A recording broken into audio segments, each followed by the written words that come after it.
The series still all to play for as we head to the third ODI between India and New Zealand in Christchurch. The second one, obviously, in Hamilton was washed out on Sunday. Wasim Jaffer and McClenaghan join us to look ahead to this third and final ODI at Christchurch, with New Zealand leading the series 1-0 from their win in Auckland.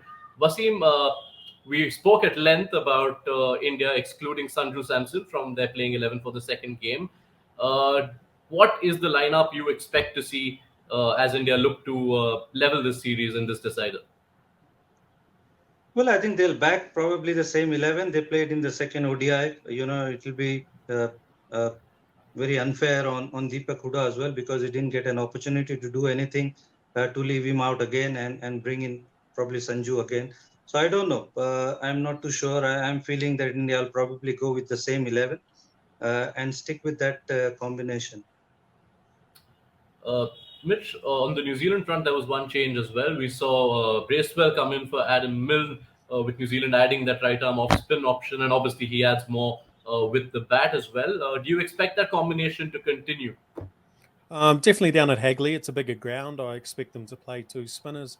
I guess the talking point from my side is I'm not convinced that Tim Southee and Matt Henry opening the bowling is the right combination.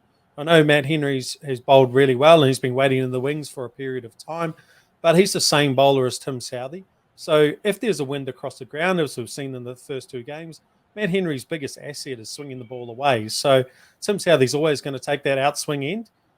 So I feel like we're wasting time as a New Zealand cricket fan having someone like a Lockie Ferguson who can. I've seen Lockie Ferguson destroy domestic teams in the first 10 overs, taking 5-6 wickets with big hooping in swingers, which we don't see him bowl with the new ball often enough. But I think one day cricket opening it with Tim Southee also opens up the opportunity for him to be a 3 or 4 spell bowler, which the opening bowlers have the opportunity to do, and it can be used as more of an attacking weapon during the middle a little bit more.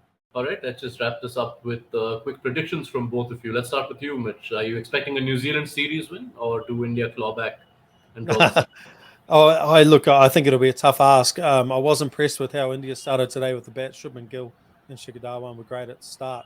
But I think they were just going to have enough to pull through in this last game. It's the home ground apparently of New Zealand cricket, Hagley.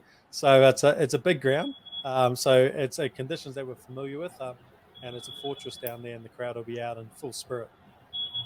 Wasim, it's been a while since India won an ODI in New Zealand. They also had that 3-0 defeat the last time they went there for ODIs at the start of 2020. Do you expect that to end? Do you expect the series to finish with a drawn scoreline? Well, India breached a lot of fortresses recent past, so expecting them to do that again. So yeah, I mean, win the toss hopefully, and then do what they want to do, and then probably chase it down.